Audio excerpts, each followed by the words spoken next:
하나님은 그 택한 백성인 저와 여러분의 삶에 끊임없이 이루기를 원하시는 것이 있습니다. 변화입니다.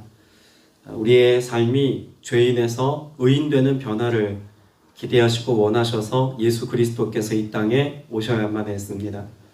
또한 우리의 삶이 세상의 것에 혹은 육체의 것에 속한 삶을 살았다면 이후로 변화되어서 우리는 하늘에 속한 삶을 살고 영에 속한 삶을 살기를 원하셔서 하나님의 거룩한 영, 성령으로 우리와 함께 계시고 지금도 역사하십니다. 내가 주인 되어 살아갔던 삶의 모든 고집스러움이 꺾여지고 변화되어서 하나님의 주권과 하나님의 통치와 다스림 가운데 그 인도하심을 따라 살아가는 하나님의 영의 인도함을 받는 아들의 권세를 누리며 살도록 오늘도 하나님은 신실하게 우리의 삶에 역사하십니다. 이 은혜를 이루기까지 주님은 우리에게 끊임없이 만나주시죠. 그리고 그 만남의 자리에 설 때마다 하나님은 우리로 하여금 세상의 것을 내가 가진, 내가 의지했던 것들을 기꺼이 손에서 포기하게 하는 훈련을 하십니다. 야곱의 삶이 그렇지 않습니까? 야곱의 삶에서 늘 자신의 삶에 꼭 붙잡고 손에서 놓지 않았던 것이 있다면 무엇이었을까요? 그의 삶에는 무엇보다도 늘 소유가 우선이었습니다. 그래서 하나님께서 그의 삶에 역사하셔서 그 모든 것들을 다 내려놓을 수 있는 완벽한 훈련의 장소로 선택했던 것이 바로 야복강이죠. 그래서 창세기 32장의 야곱은 자신이 가지고 있었던 모든 소유를 때를 나누어서 형 에서에게 보내는 과정 가운데 다 보내고 결국 자기 자신의 이 몸마저도 한두 뼈가 위골되어서 그래서 더 이상 자신의 힘으로는 아무것도 할 수 없는 가능성 없는 존재임을 하나님 앞에 확인합니다. 근데 그 자리가 바로 브니엘이죠. 하나님의 얼굴을 대면해 보았던 브니엘. 그럼 브니엘의 장소에서 그의 이름이 이스라엘로 바뀌었다면 그는 이스라엘로서의 삶을 살아야 했습니다. 브니엘의 삶을 경험했던 야곱이 그 이후에 정말 이스라엘이 되어 살아갔을까요? 성경은 의도적으로 야곱의 이름을 계속해서 야곱이라고 부릅니다. 이유는 무엇 때문이었을까요? 그의 삶이 아직 온전히 변화되지 못했다는 것입니다. 그 말은 앞서 야복강가에서 그가 다 놓았다고 생각했던 것 중에 또다시 그가 붙들고 살아가는 하나님이 나의 가능성입니다 라는 고백했던 믿음의 고백이 온전치 못한 채로 여전히 내가 붙잡고 살아가는 무언가가 그의 삶에 존재했다는 것을 의미합니다. 야곱에게 있어서 가장 포기할 수 없었던 것이 있다면 무엇이었을까요? 그가 가장 사랑했던 대상 라헬입니다. 라헬이 죽고 난 뒤에 그의 삶에 생명처럼 붙들었던 대상이 있습니다. 요셉입니다. 17세의 요셉을 잃어버리고 난 다음에 그의 삶에 마지막 희망 같은, 신랄 같은 희망 같은 생명과도 같았던 존재가 있다면 무엇이었을까요? 그의 막내 아들 베냐민입니다.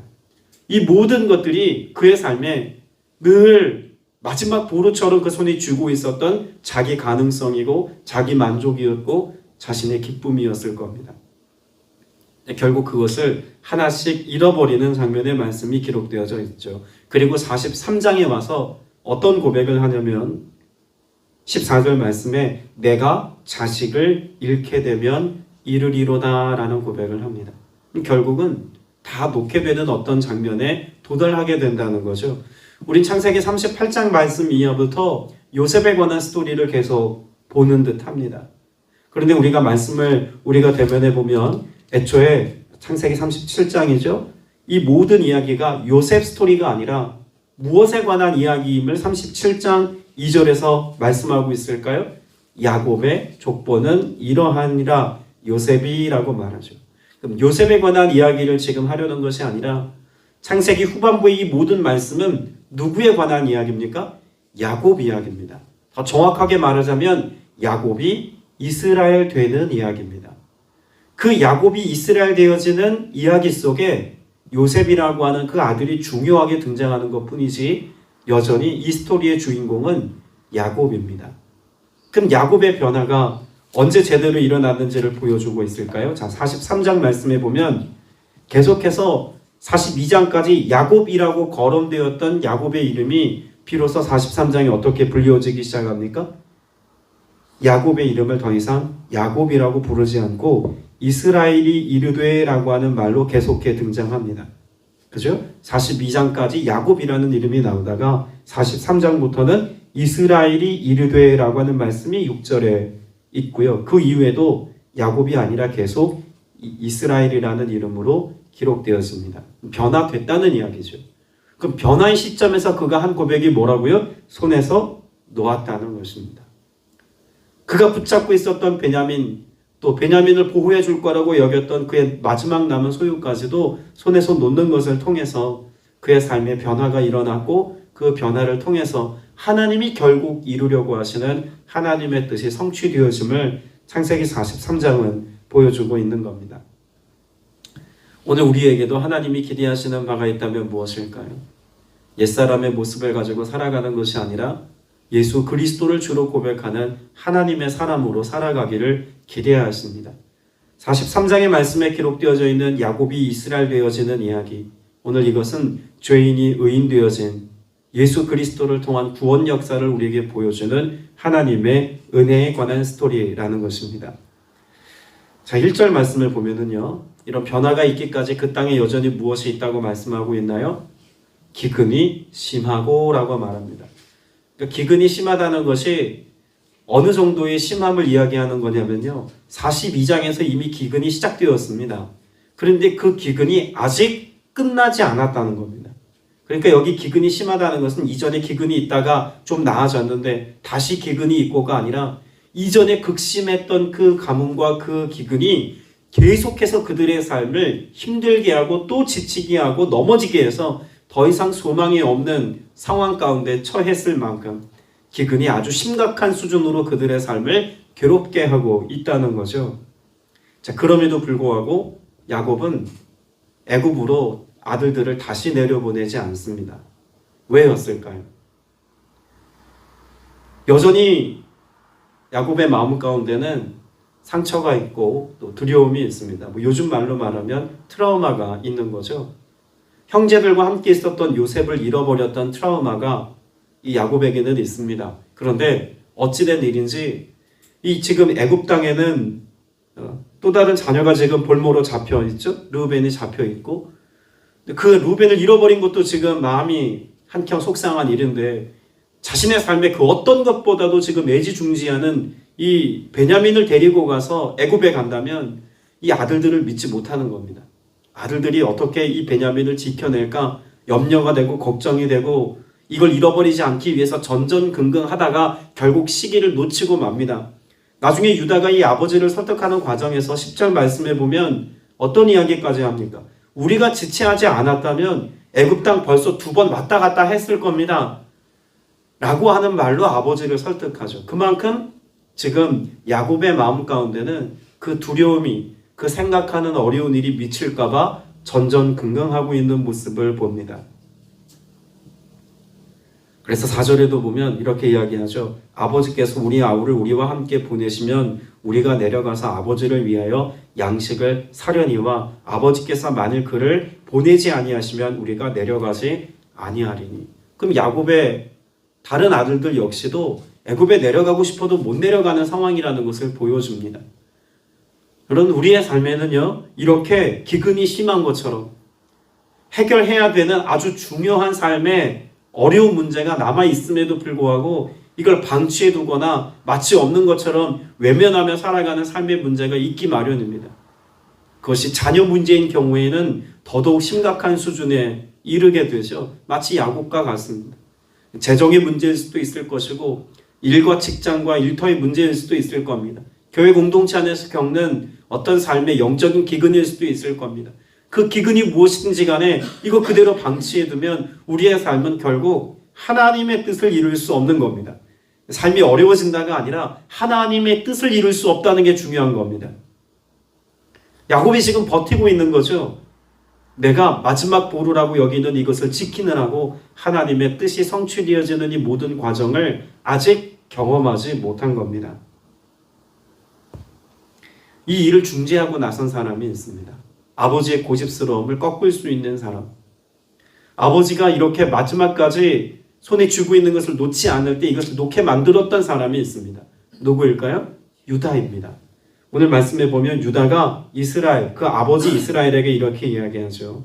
8절에 보니까 유다가 그의 아버지 이스라엘에게 이르되 저 아이를 나와 함께 보내시면 내가 곧 가리니 그러면 우리와 아버지와 우리 어린 아이들이 다 살고 죽지 아니하리이다. 내가 그를 위하여 무엇이 되겠습니다? 담보가 되겠습니다. 야곱이 여기 설득당합니다. 야곱이 이 말에 설득당할 수 있었던 이유는 무엇 때문이었을까요? 창세기 37장 스토리 때문에 그렇습니다.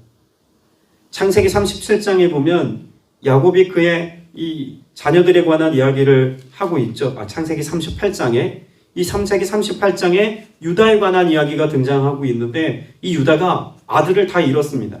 두 아들을 잃었죠. 그리고 셋째 아들마다 마저 잊어버리지 않기 위해서 그가 기업 물을 자로서의 역할을 하지 아니하고 막내 아들을 셋째 아들을 그냥 자기 품에 품어둡니다. 그러다가 그의 며느리가 지혜롭게 행동하는 것을 보고 자기 죄를 뉘우치는 장면이 창세기 38장입니다. 그리고 제가 이 말씀의 의도가 구원과 연관이 있다는 것을 이전에 나누었습니다. 자, 유다가 이와 같은 자기 자녀를 잃어버렸던 과거의 전력이 있었던 이 상처와 아픔을 가지고 그 며느리를 통해서 회복되었습니다. 이 회복된 마음을 가지고 아버지를 지금 설득하는 거예요. 아버지, 나는 아버지의 마음이 어떤지 제일 잘 압니다. 나는 자녀를 잃어버린 것이 아버지와 같이 두 아들을 잃어버렸습니다. 자, 지금 야곱도 아들을 잃었죠? 요셉을 잃어버렸고 르우벤이 지금 애굽의 볼모로 잡혀 있습니다. 그러면 시므온이죠? 시므온이 지금 잡혀 있습니다. 지금 이와 같은 상황 가운데 지금 아들을 잃어버린 이 슬픔과 탄식과 이 두려움의 마음을 가장 잘 이해하는 지금 유다가 아버지에게 하는 이야기는 그 어떤 누구의 이야기보다 설득력 있게 들렸다는 것입니다. 그리고 그걸 누가 책임지겠다고요? 유다 자신이 책임지겠다고 아버지를 설득하는 겁니다. 유다의 모습, 담보가 되어지는 유다의 모습은 이 성경 창세기 말씀을 통해서 우리에게 누구를 보여주고 있는 걸까요? 예수 그리스도입니다. 우리로서는 도무지 해결할 수 없는 삶의 문제, 우리 인류가 우리 인생에 만난 우리의 힘으로는 도무지 감당할 수 없는 인생의 문제, 뭐라고 정의할 수 있습니까? 죄입니다. 여기에 창세기 43장에서는 기근이지만 우리의 인생 전체를 놓고 볼 때 우리가 어찌할 수 없는 삶의 문제, 결국 죄의 문제 아닙니까? 아무리 노력해도 아무리 최선을 다해도 죄인된 우리가 죄의 문제를 해결할 수 있는 능력이 없습니다. 이 문제를 유다가 중재하고 나섬같이 예수 그리스도께서 우리를 위한 담보가 되어주셨습니다. 희생의 제물이 되어주셨죠. 그래서 예수 그리스도께서 이 땅에 오심을 통하여서 우리의 죄사함에 은혜를 입고 이를 통해서 믿는 자마다 구원에 이르게 되어지는 구원 역사를 우리가 은혜로 누리게 되었습니다. 주님의 은혜로 누리게 된 회복의 역사죠. 여러분, 이 말씀은요, 단지 유다의 설득을 통해서 기근의 문제가 해결된 것을 주목하고 있는 게 아닙니다. 자, 그래서 유다가 이 고백을 하고 난 뒤에 11절 말씀에 보면 이스라엘, 그러니까 야곱의 위치를 정확하게 설명해 주는 단어가 나옵니다. 11절에 보니까 이스라엘을 어떻게 수식하고 있죠? 그들의 아버지 이스라엘입니다. 그들의 아버지 이스라엘. 자, 그러면 이전에는 누구의 아버지였을까요? 요셉의 아버지, 베냐민의 아버지. 여기까지는 가능한 일이었는데 나머지 아들들의 아버지는 아니었던 삶을 산 겁니다. 이게 왜 중요합니까? 지금 야곱의 후손을 통해서 12지파가 나와야 합니다. 그리고 그 12지파는 다 하나님 앞에 온전한 회복된 모습으로 세워져 있어야만 합니다. 그러려면 누구와의 회복이 우선되어야 합니까? 야곱과의 관계 회복이 우선이어야 합니다. 그래서 하나님이 일하시는 거예요. 끊임없이 일하십니다. 누구를 먼저 회복시키시는 겁니까? 야곱이 이스라엘 되도록 회복시키십니다. 그리고 유다를 통해서 하나님께서 세우신 하나님의 사람 야곱과 그 아들들과의 관계가 회복되어서 하나님의 나라 백성들이 그 고센 땅에 가서 살게 되어질 그때 하나님의 민족으로서의 온전한 모습을 가지고 세워지도록 하나님이 지금 일하고 계시는 거죠. 그러니까 이 모든 스토리의 전개는 하나님께서 요셉의 삶에 행하신 총리가 되었더라라고 하는 드라마틱한 이야기로 결론 지어지는 것이 아니라 요셉의 이야기를 통해서 야곱의 삶이 변화되어지고 야곱과 그 자녀들의 삶에 회복이 일어나고 또 분쟁과 다툼이 있었던 요셉과 그 형제들의 삶에 진정한 의미의 화해와 회복의 역사, 다시 말해서 구원 역사가 온전히 이루어짐을 나타내고 있다는 것입니다. 여러분, 우리는 자꾸 주변에서 무언가 내가 기대하는 어떤 일들이 잘 되어지고 회복되어지는 것만 생각합니다. 당장에 기근이 심하고 라고 하는 것처럼 재정이 메말랐거나 혹은 내 자녀들과의 관계가 깨어진 이 상실감의 크기가 너무 커서 이것이 삶의 기근으로 다가오거나 혹은 당장 내가 하는 어떤 일들이 잘 되지 않아서 이것이 잘 되지 않은 지가 너무 오래되어서 생각과 마음이 지쳐버린 그런 마음의 기갈이 우리의 삶에 있을 수도 있다는 이야기죠. 이게 해결되어지려면 먼저 무엇이 회복되어져야 합니까? 내가 하나님 앞에서 이스라엘 된과 같은 새로움의 역사가, 변화의 역사가 일어나야 합니다. 그리고 그 가운데 하나님께서 행하실 하나님의 사람들과의 관계 안에서 회복과 또 온전한 치유의 역사가 일어나야겠죠.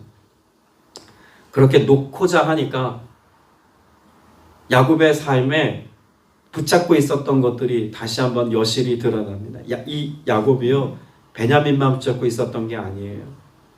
재밌는 것은요, 지금 아무것도 없어서 먹을 게 진짜 조금도 없어서 애굽으로 내려 보내려고 하는 건 아닙니까? 그런데 야곱이 그 유다의 설득을 통해서 자녀들을 애굽 땅에 보내면서 이거 총리한테 가서 뇌물로 써라 라고 지금 건네주는 말씀이 11절에 있습니다. 그들의 아버지 이스라엘이 그들에게 이르되 그렇게 할진대 이렇게 하라. 너희는 이 땅에 아름다운 소산을 그릇에 담아가지고 내려가서 그 사람에게 예물로 드릴지니 곧 유향 조금과 꿀 조금과 향품과 모략과 유향나무 열매와 감 복숭아이니라. 여기 먹을 게 있습니까? 없습니까? 이 항목 중에 먹을 게 있을까요? 없을까요? 먹을 게 있죠. 꿀도 있습니다. 복숭아도 있습니다. 먹을 게 없었던 게 아니에요. 그럼 이거 누구 겁니까? 이거 베냐민 거예요. 아무에게도 빼앗기지 않고 싶었던 베냐민. 다른 아들들은 다 죽어도 베냐민은 죽지 않도록 마지막까지 조금을 남겨놓은 거예요. 누굴 위해서? 베냐민 위해서. 내가 지키고 싶었던 그것을 지키기 위해 내가 남겨놓은 나의 수단입니다. 근데 이걸 내어놓는 거예요. 재미있는 것은요, 이걸 어떻게 내려놓을 수 있었을까? 야곱의 삶에 베냐민을 내려놓게 되었고, 그래서 우리가 말씀에서 본 것처럼 자식을 잃게 되면 잃겠다. 사실 이 고백은요, 우리가 성경에서 에스더의 고백, 내가 죽으면 죽으리이다 라고 하는 고백보다 사실 더 놀라운 고백입니다. 죽으면 죽으리이다 라고 하는 어떤 대의를 위한 그런 믿음의 선포, 이건 우리의 일상과는 좀 거리가 멀어 보여요. 그런데 야곱의 삶 속에서 내가 자식을 잃어버리면 잃어버리리이다 라고 하는 이 고백은 더 피부에 와닿는 고백 아닙니까? 이렇게 놓을 수 있었던 이유, 또 베냐민을 위해서 마지막까지 그가 꽁꽁 숨겨놓았던 이것을 그의 손에서 기꺼이 내어놓을 수 있었던 이유, 어디서 답을 찾을 수 있을까요? 14절 말씀에 보면 전능하신 하나님께서 그 사람 앞에서 너희에게 은혜를 베푸사. 그동안에 요셉이 앞에 보였습니다. 베냐민이 앞에 보였습니다. 그래서 나머지 자녀들도 안 보이던 인생이 야곱의 삶이었어요. 앞서 우리가 설교 앞선 부분에 제가 브니엘의 하나님을 경험했던 야곱을 우리가 떠올려 보자고 말씀 나눈 이유가 여기 있습니다. 그가 마지막까지 붙잡고 있었던 이것 때문에 하나님은 여전히 야곱의 하나님이었어요. 그런데 이제는 이스라엘의 하나님으로 등장합니다. 창세기 17장에 아브라함을 만나셨던 하나님이 자신을 어떤 하나님으로 소개합니까? 나는 전능한 하나님이라. 그래서 그 아들을 이삭을 낳게 하시기까지 하나님이 언약에 성취되어지도록 일하신 하나님의 모습이 기록되어져 있죠. 이삭에게도 하나님은 전능한 하나님이었습니다. 창세기 28장 3장에 보면 전능한 하나님이라 말씀하죠. 애초에 야곱에게도 창세기 35장 11절에서 나는 전능한 하나님이라 내 허리에서 내 씨가 나올 것이라고 말씀하고 있습니다. 근데 그 하나님을 잃어버린 채로 살았던 야곱이 언제 이스라엘로 바뀝니까? 내가 붙잡고 있던 것들을 다 놓았고 결국 전능하신 하나님을 그의 삶에 떠올리고 그 하나님께 내 모든 것들을 맡길 때, 여러분, 전능한 하나님, 엘샤다이의 하나님은 전능한 하나님, 능치 못함이 없으신 하나님, 나아가 충분하신 하나님이라는 뜻을 갖고 있습니다. 비로소 야곱이 모든 걸 다 놓고 뭘 고백하는 겁니까? 나는 하나님으로 충분합니다. 이제 나는 하나님만 의지합니다. 여기서 완전히 꺾인 거예요. 야곱이 바뀐 겁니다. 그리고 창세기 43장을 기점으로 해서 이 놀라운 반전의 스토리들이 계속 등장합니다. 오히려 그가 두려워했던 일이 기쁨의 일로 바뀌고, 잃어버린 줄 알았던 요셉을 다시 찾는가 하면 그의 삶이 가뭄과 결핍의 땅에서 이제는 고센 땅으로 넘어와 풍요한 삶을 오히려 경험하게 되어지는 인생의 놀라운 반전 스토리가 드디어 43장을 지나면서 시작되는 것이죠. 누가 변화됐습니까? 야곱이 이스라엘 되었더니 이 은혜가 있더라는 겁니다. 오늘 여러분 무엇 위해서 기도하셔야겠습니까? 날로 보면 오늘 어린이날이죠. 자녀들을 위한 기도도 합니다. 자손들이 잘 되어지기를, 형통하기를 바라는 기도합니다. 근데 그러려면 그런 기도 앞서서 누가 바뀌어야 돼요? 내가 바뀌어야 됩니다. 부모된 우리가 바뀌어야, 우리 할아버지 할머니 된 내가 하나님 앞에 다루어지고 바뀌어야, 그래야 하나님의 은혜가 자녀들의 삶에 형통함으로 흘러가게 될 줄로 믿습니다. 이 은혜가 여러분의 삶에, 가정에, 자녀들에게 이루어질 수 있게 되시길 주님의 이름으로 축복합니다. 기도드리겠습니다. 주님, 겸손히 주님 앞에 섭니다. 나를 다루어 보시고 또 나를 새롭게 하시기까지 간섭하시고 역사하시는 주님을 찬양합니다. 주님, 우리의 고난과 삶의 기근도 나를 다루시는 하나님의 은혜의 한 방편이라면 주를 의지하여 기꺼이 잘 지나가게 하시고 그 새롭게 하시는 주님의 은혜 안에서 더욱더 주를 위한 삶을 결단하며 전능하신 하나님만을 의지하며 믿음으로 살아가는 모두가 되게 하여 주시옵소서. 야곱이 이스라엘 되어진 오늘 43장의 말씀처럼 오늘 죄인된 우리가 의인된 하나님의 자녀 되어지기까지 주님이 행하신 일들을 생각해보고 묵상하며 따라가기를 원합니다. 주님, 우리의 삶의 주권자로 함께 계셔서 예수 그리스도 구원자 되시며 생명 되신 주님만 의지하며 따라가며 주님만으로 만족할 수 있는 모두가 되게 하여 주옵소서. 우리의 간구에 응답해 주심을 믿사옵고 살아계신 우리 구주 예수 그리스도 이름으로 간절히 기도드렸사옵나이다. 아멘.